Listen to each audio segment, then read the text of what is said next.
Bonjour et bienvenue à tous dans cette dernière vidéo concernant le projet Zéro Casque Jeté. Aujourd'hui, nous allons parler des premiers prototypes de produits et également les premiers résultats concernant notre offre de service pour changer de mobilité. En effet, Pierre a finalisé le design du produit et Émilie les choix techniques, notamment pour privilégier la recyclabilité. Les premiers prototypes sont arrivés et confirment bien nos souhaits en termes de design et de forme. Les simulations mécaniques sont en cours et nous avons reçu les résultats concernant la baisse d'impact CO2. Moins 43% pour ce premier casque éco-conçu de la gamme Decathlon. Et moins 67% si on va jusqu'au recyclage. Ça, c'est le fruit de l'excellent travail d'Émilie et Pierre et je les remercie vraiment chaleureusement pour ça. Ce casque pourrait donc ainsi être placé dans une offre complète pour aider les citoyens à changer de mobilité et c'est ce que nous avons commencé à expérimenter avec 6 testeurs. Après une analyse individuelle de leurs besoins, en leur fournissant un itinéraire et du matériel, notamment, nous les avons conviés à une formation afin de parfaire leurs connaissances en termes de mobilité urbaine et de comportement sur la route.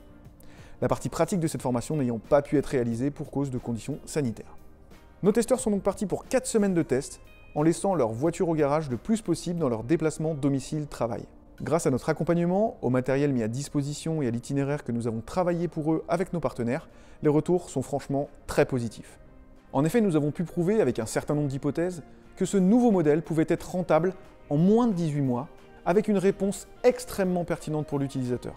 Le modèle de Decathlon nous pousse aujourd'hui à vendre des produits sans forcément s'intéresser à l'usage qu'en font les clients. Dans ce nouveau modèle, notre performance est directement liée à l'usage, et de plus, en restant propriétaire des produits, nous devenons donc pleinement responsables de leur fin de vie. On a gagné. C'était la dernière vidéo de ce projet expérimental qui touche à sa fin. Je voudrais remercier en premier lieu Pierre et Émilie qui ont fait un excellent travail tant sur le produit que sur l'animation et la création du nouveau modèle économique, et également l'ensemble des partenaires avec qui nous avons co-construit ce beau projet. Une large partie de ce projet, que ce soit sur le produit ou le modèle économique, est en cours de passation avec d'autres équipes chez Decathlon, donc ne vous inquiétez pas, l'histoire va continuer.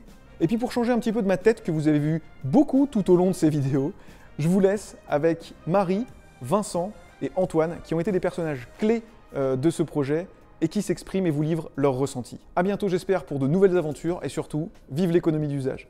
Ciao! Alors moi c'est Marie, je suis ingénieure produit sur le casque et je suis aussi leader développement durable pour la BU Casque. J'ai trouvé ça super canon. Et je me suis dit que c'était un beau challenge à relever et j'ai beaucoup aimé l'aspect exemplarité dont vous parliez. Si on arrive à le faire sur le casque, tu peux te dire que sur des produits plus simples, j'ai envie de dire, ça sera plus facile à dérouler et je pense que c'est totalement en phase avec ce qui est en train de, enfin avec voilà, ce que l'entreprise veut pousser, les enjeux de développement durable qui sont aussi aujourd'hui les nôtres. Sur comment adapter nos conceptions pour changer le business model de demain, quoi. Au final, ce qui était intéressant en vous suivant, c'est de se dire on pense autrement et c'est super inspirant et motivant pour la suite. Et ma vision aujourd'hui, c'est que ça va prendre beaucoup de temps et que Decathlon, c'est un peu un gros mammouth. Et pour le faire bouger, il faut, ça va prendre du temps. Peut-être ma crainte, c'est qu'on loupe le coche, quoi.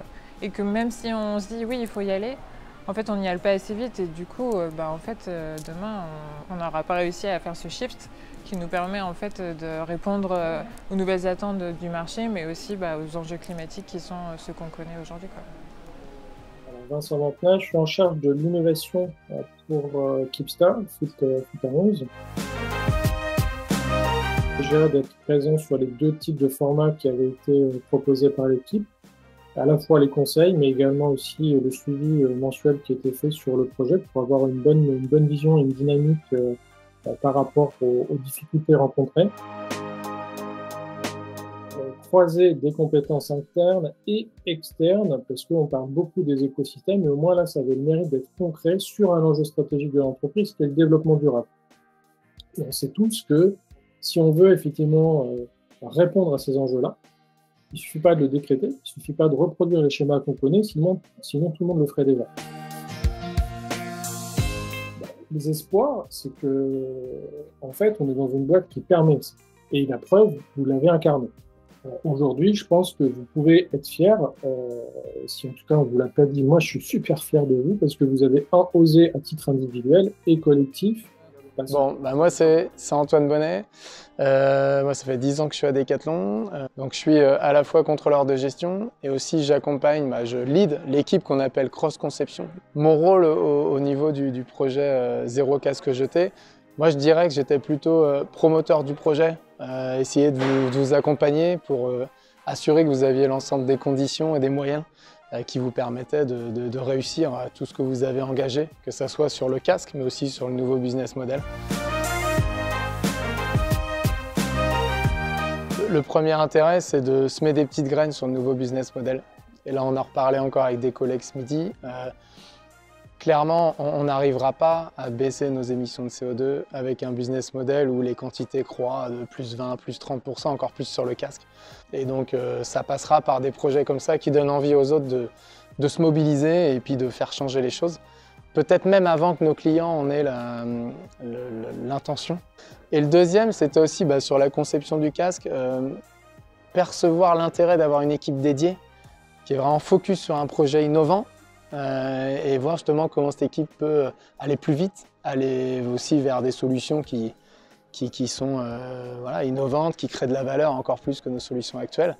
Il reste beaucoup de choses à faire sur le nouveau business model. Et ça, moi je pense qu'il faut continuer à faire des proof of concept qui montrent aux autres que c'est possible. Aller chercher des sports qui sont hyper motivés pour mettre en place et après mesurer. On va vraiment aller jusqu'à la mesure de la performance, de la rentabilité, de tout ce que ça amène aussi pour l'environnement, tous les bienfaits, quoi. Bon, moi j'ai envie de dire merci, franchement merci pour toute l'énergie que vous nous avez donnée. Je pense je vous répondais souvent aux messages, moi à chaque fois tous vos messages, vos communications elles me donnaient de l'énergie. Une vraie fierté, et ça c'est réel. Et ouais, merci à l'équipe. Vous nous avez aussi montré qu'on pouvait faire des choses qu'on pensait pas possibles. Et donc c'est un grand merci en lettres capitales.